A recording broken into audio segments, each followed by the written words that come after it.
everyone. I believe we are live here. Give everyone a few minutes to get in. Get my notes ready.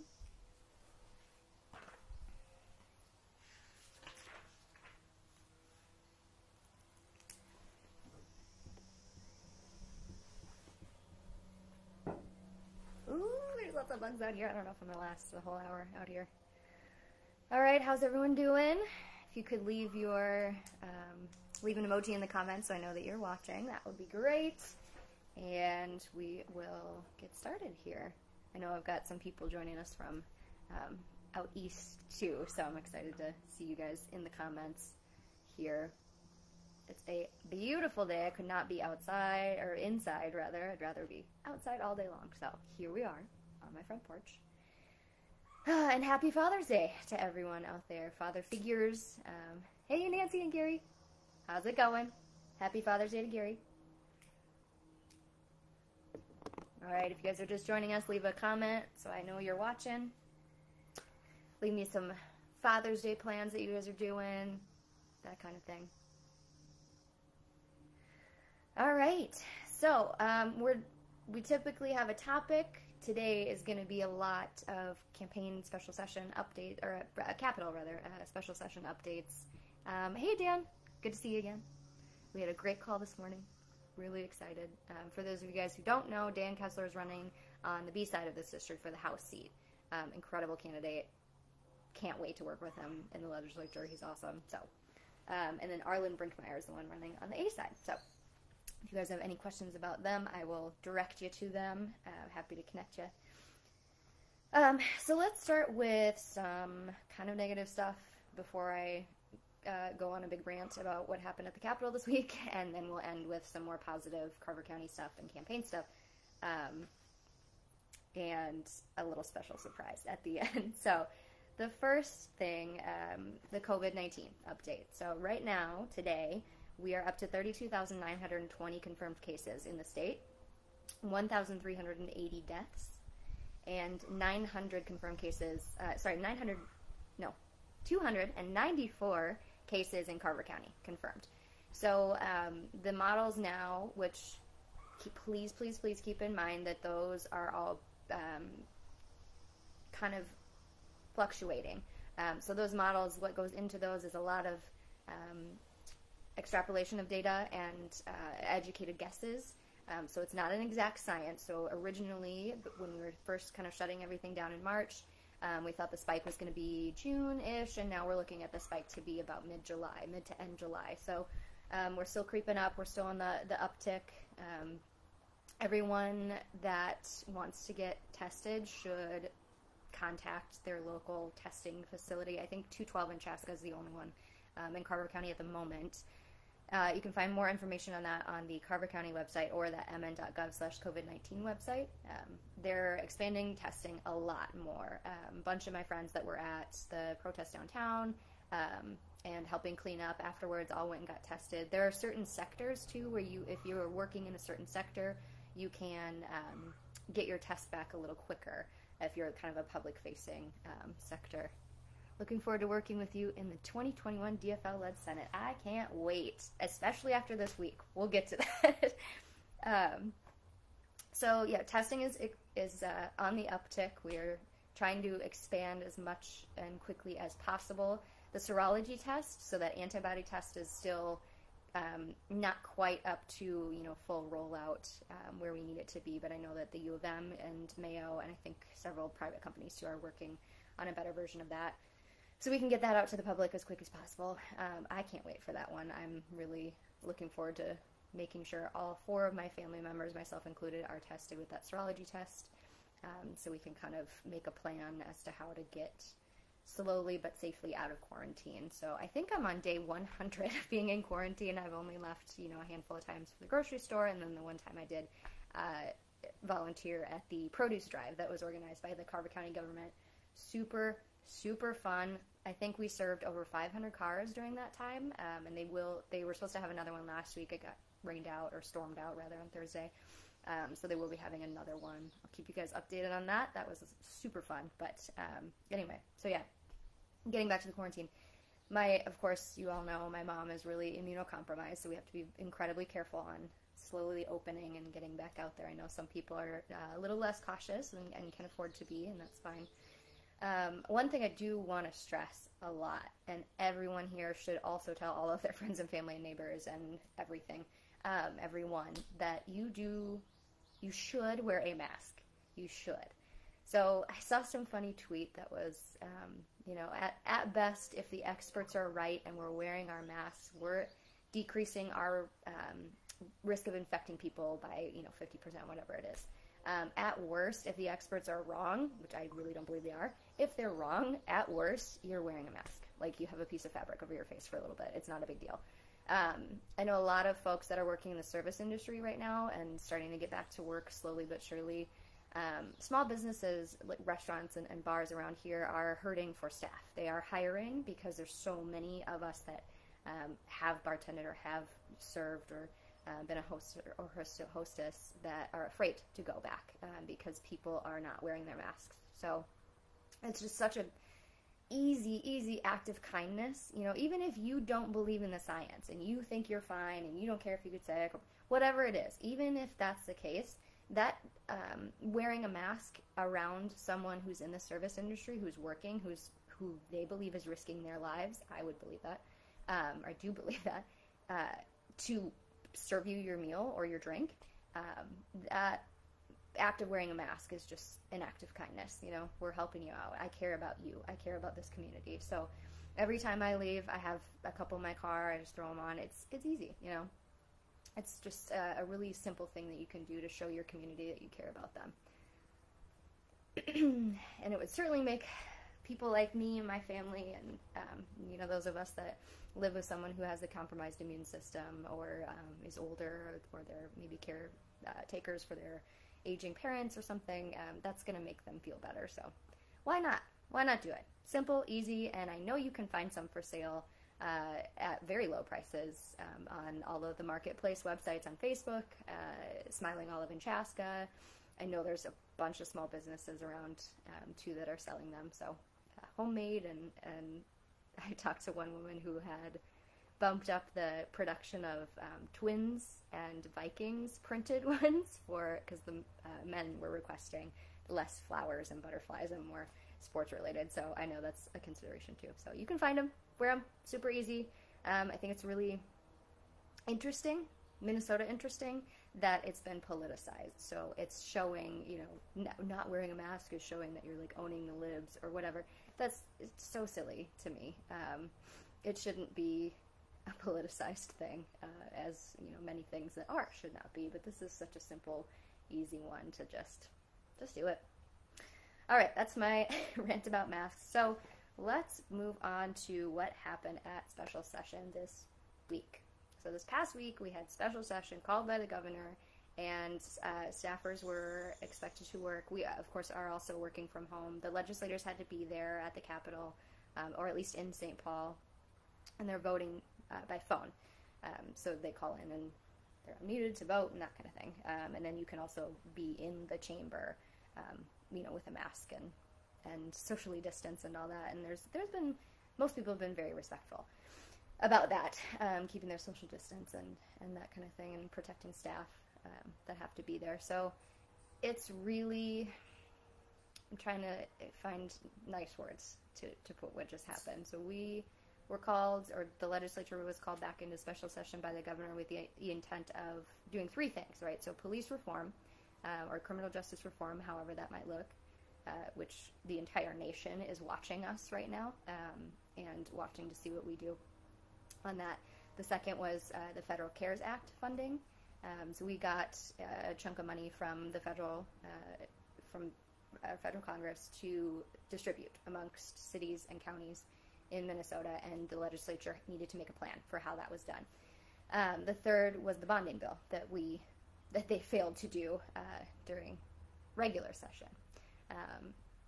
That's a couple. Well, how it could be a couple million. It could be $1 billion spending package, basically, to put thousands of Minnesotans back to work and make some really necessary improvements. None of those things happened, right? We went into special session. Staffers, we all were working, overtime. I had several 12-hour days this past week, and nothing got done of those three major things. There was a couple little smaller bills that were able to pass technical corrections to things and whatever, but the three major things, nothing happened. So basically, okay, I'm going to start by reading Representative Kelly Moeller from Shoreview, her tweet thread. This is essentially what happened.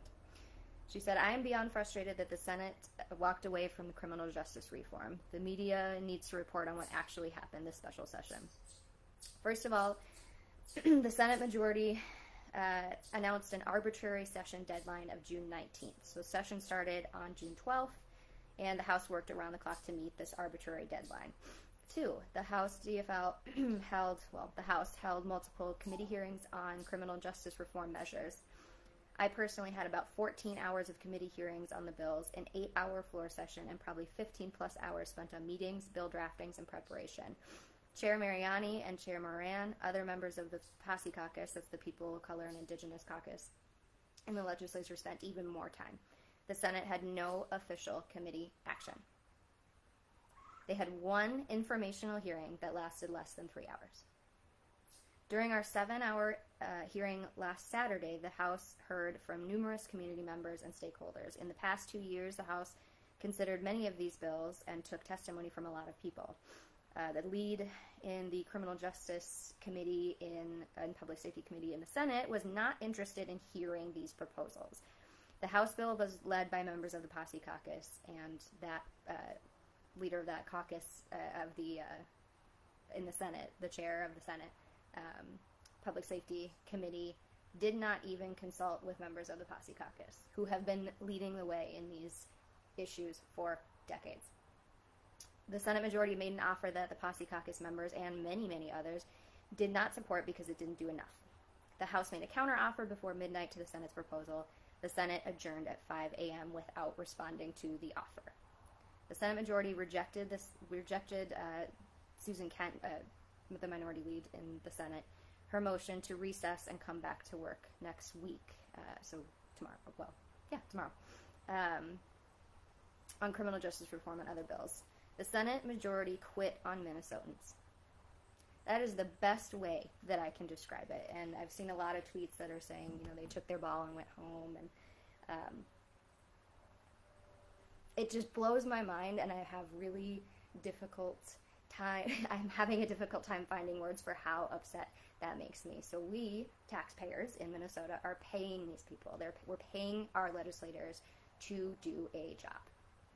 To not even hear the bills, to not even engage in negotiations, is insane to me. That is a dereliction of duty. That is a failure to do what we sent them to St. Paul to do. Now, all right, let's go one by one through kind of those three big major things that didn't happen. So the CARES Act, we had federal dollars. We had $1.9 billion sent to Minnesota from the federal government. Part of that was reserved for Hennepin County and Ramsey County, as they're the two most populated counties and have a little bit more need and all that. So that was already reserved by the federal government. That we can't change that. Then there's $841 million that needs to go to local cities and counties to handle the effects of COVID-19. The state government was allowed to reserve part of that for corona-related use, so recovering from, not having enough ICU beds or, buying some more ventilators, whatever it might be. We were allowed to reserve that for if another hotspot would pop up later, and we need to handle that and have funding for that. As we know, we're facing a really big deficit, so this money is necessary. So if the legislature didn't pass anything in this special session, it's up to the governor to decide how to spend that. Now, the governor, and I've told you guys this many, many times, the governor's general and their office's general feeling is that the legislature should do things. In my personal experience working with the governor's office, they very much leave it to us to kind of hash out the first negotiations and see how things are looking, and they don't come in and say, this is how it's going to be. In my experience, that could be a different experience with different staffers, different committees, but in my two committees that I've worked on, That was never the case. So I don't believe that the governor will want to make these decisions on his own. He's already facing a lot of flack and pressure from folks that are saying open Minnesota, and he's got too many powers, and the peacetime emergency should end, and that kind of thing. So I really don't see him doing this. It's always better to have the legislature decide this. So Representative Marquardt from outside of Moorhead somewhere, Dilworth, I think, led the bill, wrote the bill, and it was great. I mean, you could go through and see, the city of Stillwater was going to get this, the Carver County government was going to get this, and because that arbitrary deadline was set by the majority leader in the Senate, all of a sudden we had to basically combine finance bills in order to get anything passed. So finance bills, MMB has to be involved with any finance bills, and our fiscal staff, which is nonpartisan, really work hard to make sure the books are balanced and we know where things are and where things are going, and it's a really, really difficult job. I do not envy them at all. And in order to have a good debate and pass a bill, you need time, especially with the finance bill. I can't tell you how long our negotiations were, in 2019 with our higher ed bill that was a finance bill. You need time to get these things done. Since that arbitrary deadline was just randomly decided and set by one guy, basically they had to kind of rush everything. Throw things together, amend things together, and just try to get it through. Nobody likes that. We're supposed to have single issue bills. Never happens. It's just not how it works there, unfortunately. Nobody likes to do that, but that's what the House was forced to do. So the Senate and the House agreed on the initial agreement of how to spend the federal CARE Act dollars, and then the House needed to amend part of the governor's supplemental budget onto that to just get it done because of this horrible deadline. So there was a lot of posturing and a lot of partisan games and a lot of blaming each other about why this isn't going to pass and why we can't get this done. Bottom line is, it didn't get done. So the other thing is that in that supplemental budget, right, that the House amended onto the CARES Act bill, the Senate's not, in the past 2 years, have proven that they're not good faith negotiators as a general rule. There are some that we've had great luck with negotiating with, that are good faith actors and they really mean the best, but a lot of them, including the current leadership, is just they're not good faith negotiators, so you can't just take their word for it and, like you would negotiate a typical deal. So the House made a decision to kind of, I don't want to say force their hand, that's not really the right term, but put funding in there for PCAs, there's a big chunk for veterans assistance and things that we should have gotten done in regular session and we didn't. Things that are popping up as really, really vital needs right now that are not getting addressed because the legislature isn't doing their job. They're not working. So that was put into that bill as well, so that failed.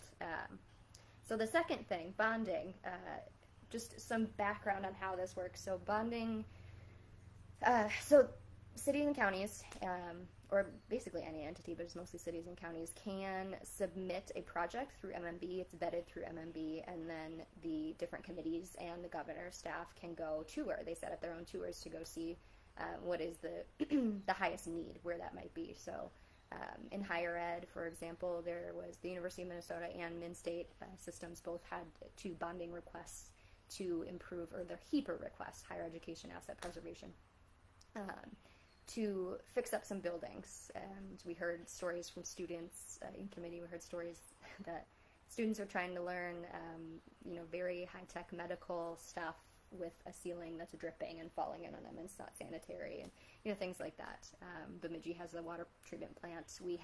In Carver County, we had a big ask for 212 funding. We need a lot of help in 212, as you guys know, and 41 and 61. Those things are all vetted. Those things are all toured multiple times. So the Senate does their own tour, the House does their own tour, and then the governors do their own tour as well, governor's staff. So all of that happened over the last year and a half, basically. And then in committee, you're hearing presentations on those projects as well. So there's a lot of time to negotiate these bills, this particular bill. A lot of time. And with the incredibly high unemployment rate that we have right now, it is imperative that we get this done and we put Minnesotans back to work. Those are guaranteed jobs. Those are guaranteed jobs and guaranteed improvements. So the fact that we cannot get that done is infuriating. It's, you know, it's being used as a bargaining chip, and I've ranted about that in previous town halls, so I won't say it again now, but not appropriate, in my opinion. So the last thing was the police reform or criminal justice reform bills. So the Posse Caucus came out with, I believe it was 22 proposals. The Senate came back much later, I think right before the deadline, and said, yeah, we agree with 11, or they offered a version of 11 of those. The House came back and said that's not good enough. There was a lot of stalemate kind of behavior. They ended up dropping the cash bail provision, and there was one other major one that honestly I was shocked that people would give that up. So that's a really good indication that they were willing to work with the Senate. And then the Senate adjourns 5 hours later, not even responding to that offer. That is crazy to me. So maybe it's helpful to talk about how negotiations are done and how our work works. So at the end of session, we all kind of knew that special session was going to happen. We vaguely had an idea when, but you know what you want to get done. You know what your committee wants, or your chair wants, or whatever. You know what you want to get done. So you can start negotiating whenever you want. They could be negotiating right now if they wanted to. So it just takes a lot of, you know, communication. Obviously, we're doing all of this remotely, so it's a lot of conference calls, emails, that kind of thing. You can negotiate. You're supposed to get the issue, or the goal rather, is to get 4 caucus agreements. So the Senate, DFL and GOP, and the House, DFL and GOP, to all agree on one thing, so that when it goes to the floor, no one's wasting time. We're not hearing a bunch of crazy amendments. This is agreed to. This is what we can come up with. This is good to go. And that's the one really, really great thing about having a divided legislature, is you can come from, you know, 2 completely different angles and come to what is more likely to be a better bill for everyone. So we all knew it was coming. We all knew what the proposals were going to be. And the negotiation probably, in my opinion, should have happened right at the end of session. I mean, we should have started before special session was even called. We knew it was coming. Second, to arbitrarily decide that we're going to end special session, we're going to adjourn in a week. That is crazy. So that forces our hand as staffers. That forces the legislators' hands as well. Like, you have to buckle down, get your act together, and do some really, really hard work. So when those decisions are made, it's not just the legislators that have to be there. It's the chief clerk's office, it's the sergeant's office, Capitol, security, all of your committee staff, all of your nonpartisan staff, all of the fiscal staff, research staff, media staff. Like, everybody has to be there. And doing all this work to just produce nothing is infuriating to me. And to most of those staffers that are putting in that work. So I'm severely disappointed that that happened, that decision was made. So my point with the police reform bill is that it could have been negotiated, the negotiations could have started, should have started, right after, like right when the Posse Caucus came and said, you know, this is what our proposal is, and the House said, yes, we support that. The Senate and House should have been negotiating, and I know that there was efforts on Chair Mariani's part, because I know his staff, and they're incredible, and they have been working overtime and still been out, you know, helping clean up Minneapolis and St. Paul, and, you know, holding these 8-hour, 9-hour long hearings, and they've just been working overtime to get that done. So I know that that tried to happen. There was an attempt to make that happen. Why it was not reciprocated is beyond me. There is some very entertaining exchanges on the House floor and the Senate floor. If you have some time in your board, I highly recommend you go back and watch those. Representative Cully Herr was incredible in the House. Susan Kent, Senator Kent, was incredible in the Senate as well. And of course Jeff Hayden, who represents the Senate area where George Floyd was murdered, was very convincing and very impassioned and wonderful on the House floor as well. So I encourage you guys to go back and watch that. So I want to touch on a few things that were said that I would never do, or how I would react to them, better yet. So there was something said that there was no time to read the bill that the House came out with. Now, there's a big problem with that. It was like a 30-page bill. It was super easy to read. If you're used to reading bills, which all of the senators and representatives should be at this point, super easy to read, and they're saying there's no time to read it. I find that very hard to believe, as the bill was in creation from before special session even started. So you know what the provisions are going to be. Whether or not you know the specific language, I guess you could argue that wasn't fast enough for them.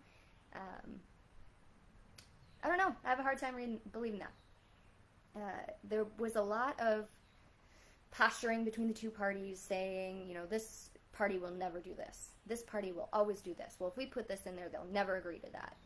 But, media can be used as a tactic to push negotiations. That's not something I would prefer to do. You guys know I can't lie. I can't, I don't come out and pontificate about, things that can't happen. There are some that do. That's just not my style. So I think until you've asked someone, will you support this, and they say no, you can't really say, they'll never support this. So it was just a failure of negotiations, a breakdown of negotiations in general. There was a comment that they needed to reset the table and take a breather, and that's why they adjourned. Now, you don't have to adjourn sine die. You can adjourn for the weekend, like Senator Kent offered, which is definitely what I would have supported. Take a break for the weekend, that's fine, and come back and be ready to go, refreshed and ready to go. You don't have to adjourn and make the governor call you back in. That's ridiculous. It's a waste of time. The work's not done. Just take a break and come back on Monday. Not that hard. But the term take a breather was disgusting to me, right? Because of George Floyd's last words. I'm just going to let that sit. We discussed the staff hours that are put into this.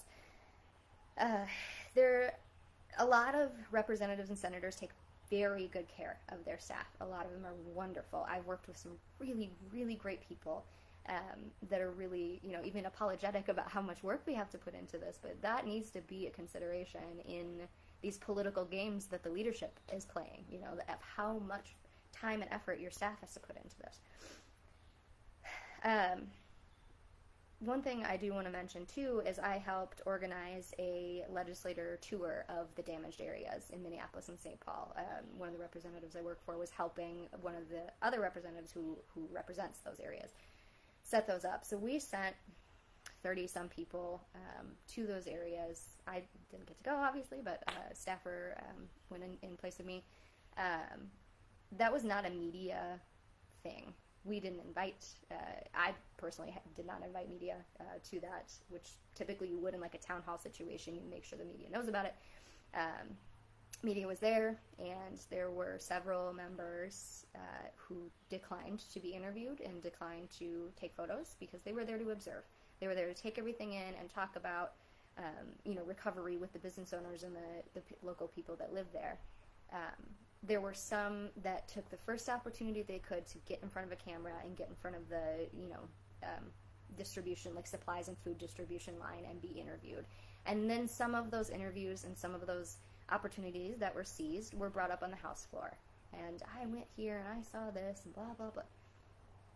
That is just using, that's opportunistic. That's opportunistic. So I think, had I been on those tours as a senator, I would have been very quiet, observing, and taking it in and seeing what we can do.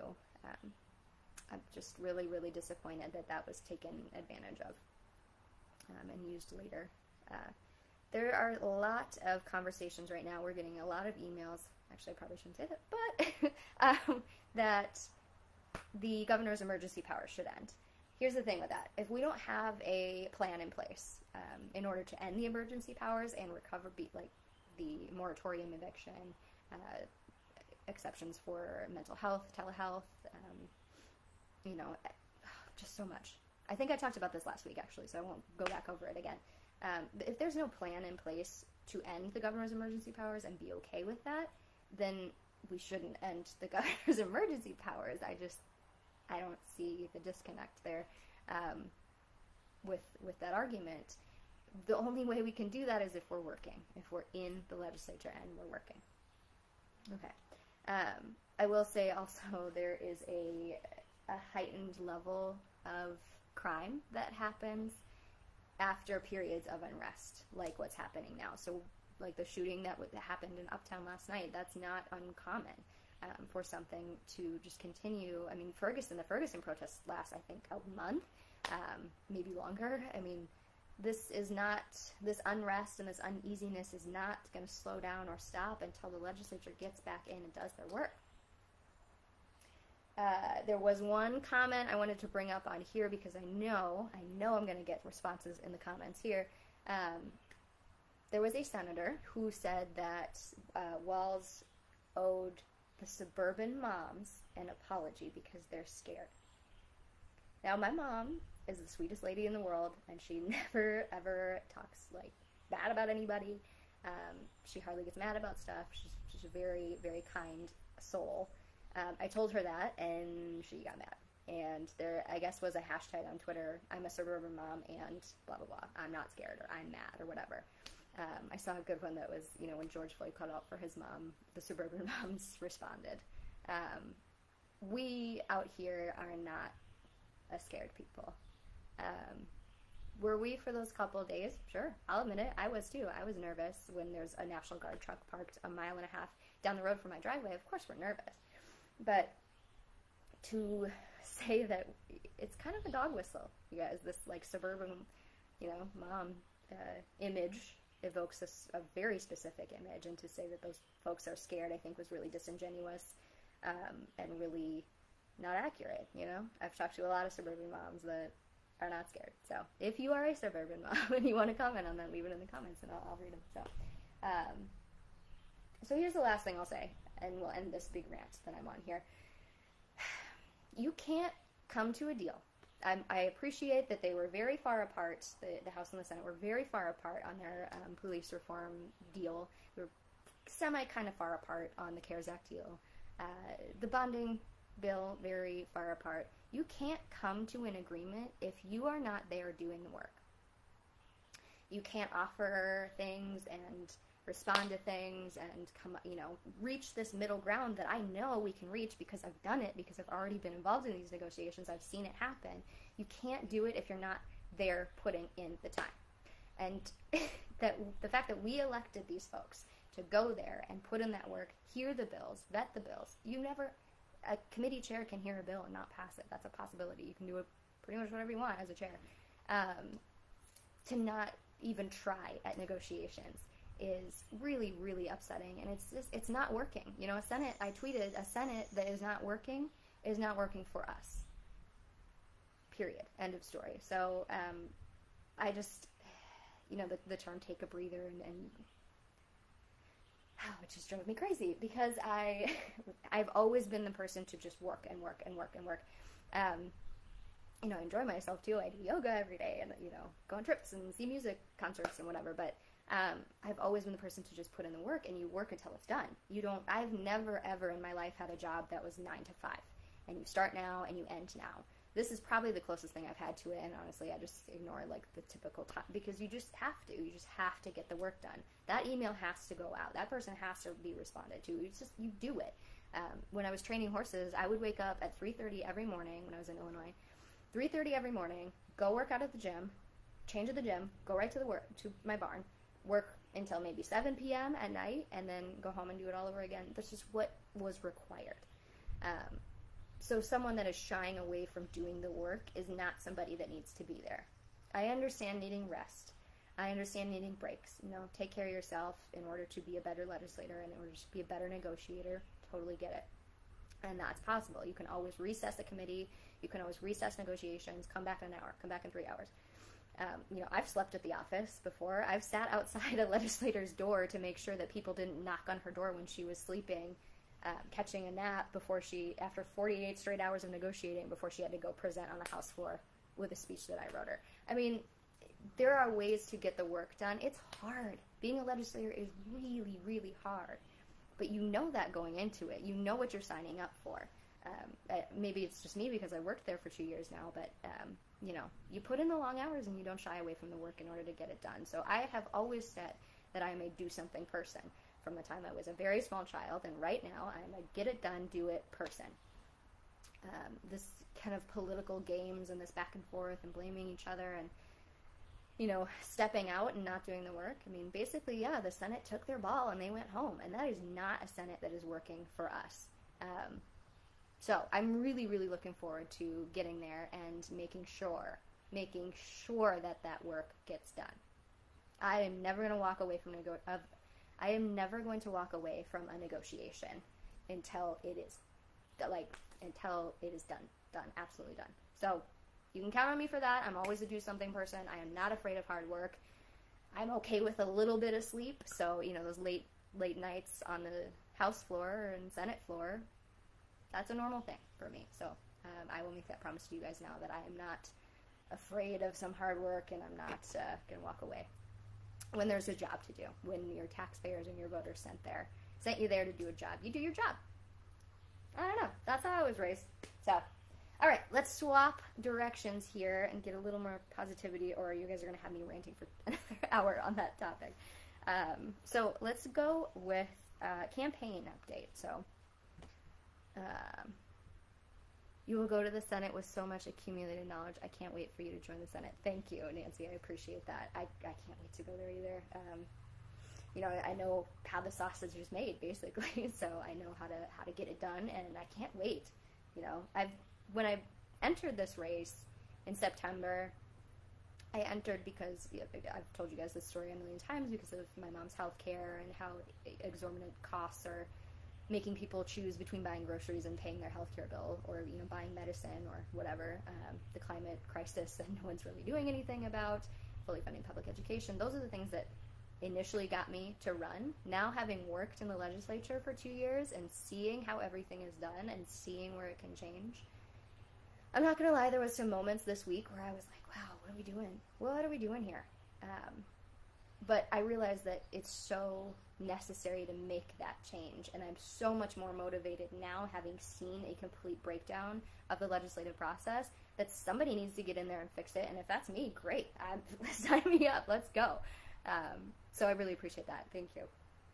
All right, so campaign update. So you can vote by mail. Here's another update for you guys too. You no longer need a witness to vote by mail, so you can live alone and still vote by mail. We know for a fact that is going to be the healthiest way to vote in August and November. So we have a primary on August 11th. We have a general election November 3rd. You have to apply for your ballot online. I think you can do it on paper too, but it's really easy on the Secretary of State's website. Just go in, fill out a few things. They need a social security number or a driver's license number. I think that's it. And, you know, your address and all that good stuff too. And it's super easy. So my whole family, I think except my dad, I got to double check with him today, has applied for that. So please, please, please apply to vote by mail. It is super easy. It's going to be the safest way you can do it. And you're avoiding long lines, which is awesome. Voting on your own time is fun, and you get to vote early as well, because they'll send it out the first day that you can vote. So you get to get it done early and not have campaigns calling you and chasing your ballot, basically. So please get that done. We encourage you to apply for that. Second big announcement I made last week that's coming up this week is my birthday party fundraiser. I'm so excited. We've got a lot of really fun people that have signed up. It's going to be a blast. I also want to announce that we are having Representative Kelly Moeller stop by. She's got a couple different meetings, so she'll pop in and give a little speech and pop back out, and you can certainly ask her questions. For some background on her, I worked on her campaign. It was the first campaign I ever worked on, was her campaign. I was her social media manager in her 2018 race. And then, you know, grew to managing Madeline Gerald and working for Betty McCollum and that kind of thing too. But Kelly, I was really struck by how impressive and put together, and just like she knew what she was doing the second I met her. And I met her at a training, a women winning training, and May of that year, and she was still looking for staffers and whatever, and she is a prosecutor. She prosecutes domestic abuse and sexual violence, sexual assault crimes with Hennepin County. And that was always my path in law school. That's what I wanted to do as well. Still might do it someday, who knows. So I was really struck by how passionate she was and how much she truly wanted to do the best thing for her constituents. And she's a very fair person. She's a very positive person. So she's kind of exactly the leader that I'm aiming to be for this district as well. So I love her for giving me a shot on her campaign. You know, I didn't know anything about campaigns. I just happened to be in the room, and here you go, you can do the social media. So I'm really excited. Hey, Brenda, thanks for joining. Yeah, I'm really excited to have her on my birthday party, and we're going to have a couple people from out of state, too. I have a lot of friends. Like, I went to college in Missouri, and we all came to Missouri to go to college, so I have a lot of friends from out of state. They're going to be there, too. We've got family members. We've got people from all ends of the political spectrum. We're going to play some games and have our speeches and have some fun. So, if you have not signed up, we do have an event page on the website. We have an event page on our Facebook as well. With the sign up, you just sign up on a Google form, make a donation. Your suggested is $32 since I'm turning 32, but certainly just give whatever is meaningful to you. Now that this campaign has switched to really online stuff and a little bit more expensive stuff, we are trying to fundraise as much as possible, so we can, you know, take this district, win this election. This is going to be probably one of our last larger events before that July deadline. Now, that July deadline is really, really important. That's when the Campaign Finance Board requires us to say how much money we've raised, how much money we've spent, who we've gotten it from, and where we spent it. That's all public information. I don't know if you guys are aware, but you can find that on the Campaign Finance Board website. So we've already done one, February, I think was, January, something like that, and July 27th is our next one. Now that date is when outside organizations look to see, including, you know, the state party, and they look to see if the candidate is viable. So if that person has raised a lot of money, they're deemed viable, and that outside organization may invest some money in the district.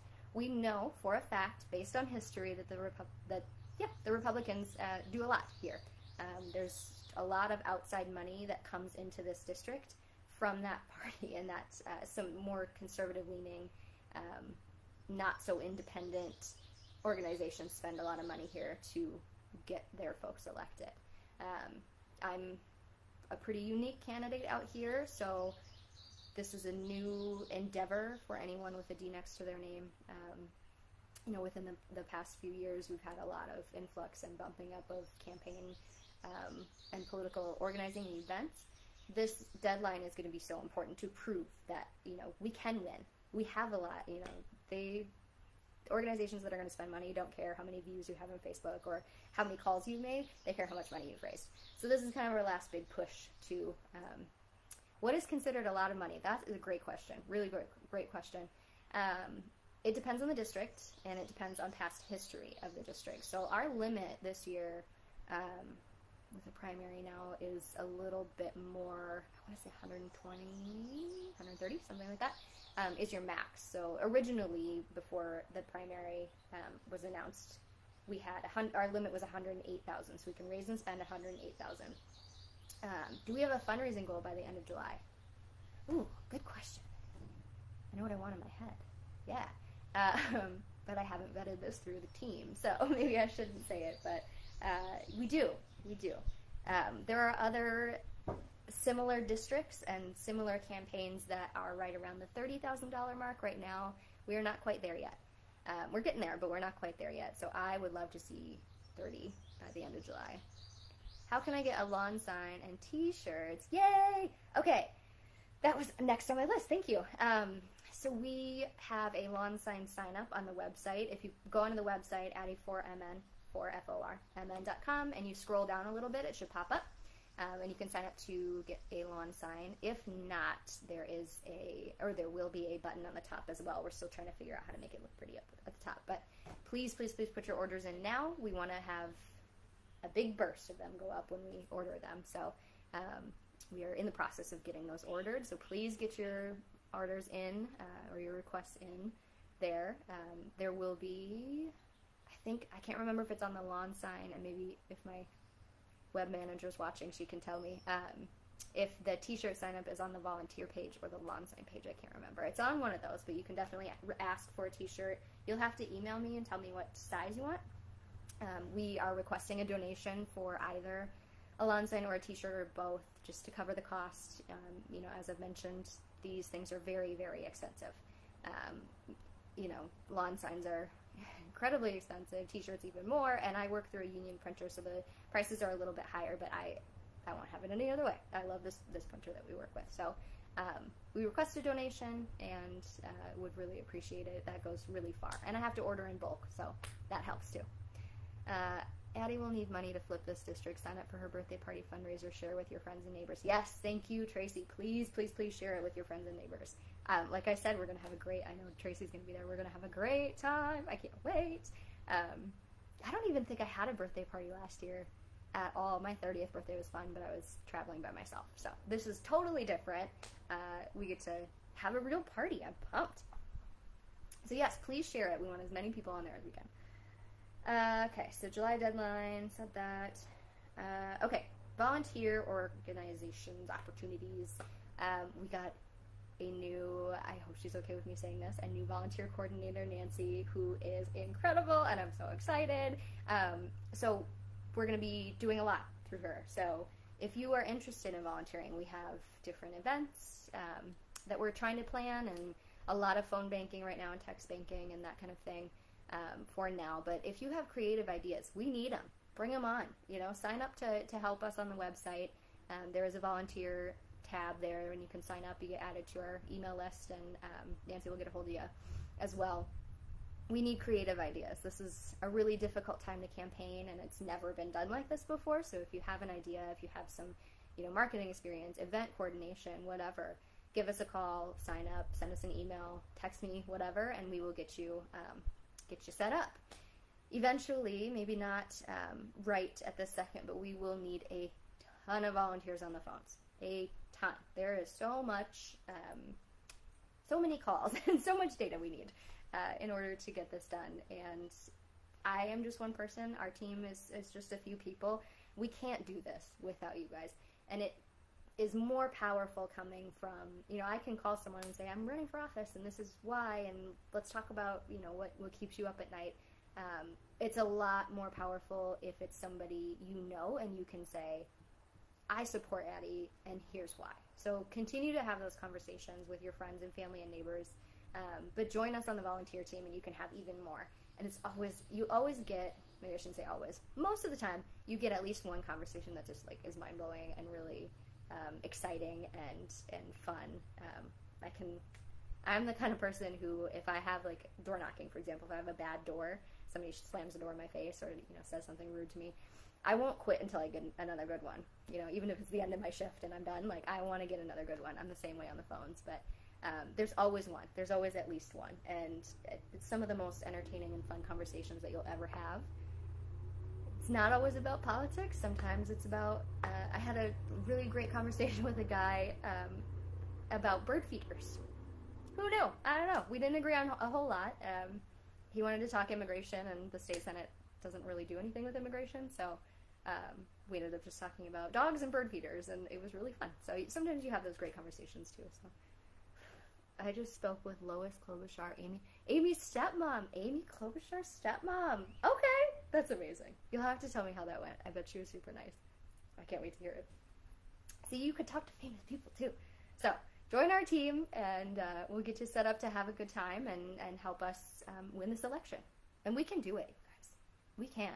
This team that's expanding, and I should mention too, there are a couple, you know, core campaign staff positions that we are still expanding and looking for. So if you have a particular role that you wanna try out, let us know, and we can most likely accommodate you that. So get in touch with us. Okay, so we're gonna end with two things. I want to talk about some really positive things and leave you guys on a good note. You guys know I love the positivity. There's a gnat that is bugging me so bad right now. Okay, so the first thing, I hardly ever talk about federal politics. I don't care for federal politics at all.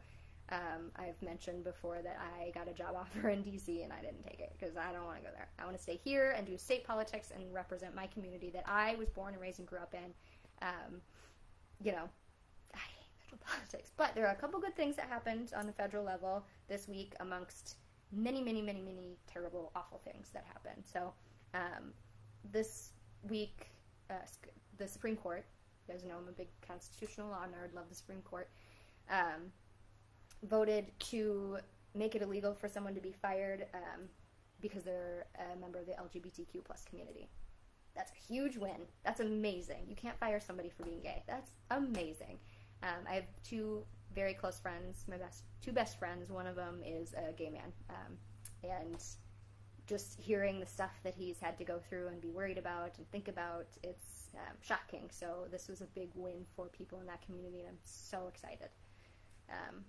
Especially with this current Supreme Court, we didn't really see that coming. And Justice Gorsuch, I believe, maybe that was the DACA decision. He wrote the decision, which is unheard of, so very exciting.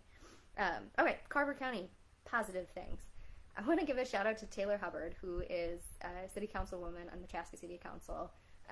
She's really dynamic, really great, good leader, really good leader, and she's a photographer. So if you need, kid pictures or family pictures or whatever, give her a call. She's incredible. She posted a picture the other day, a couple days ago, of a sunset at Sunset Park, and it is gorgeous. If you haven't seen it, go look her up and look that picture up. It's beautiful.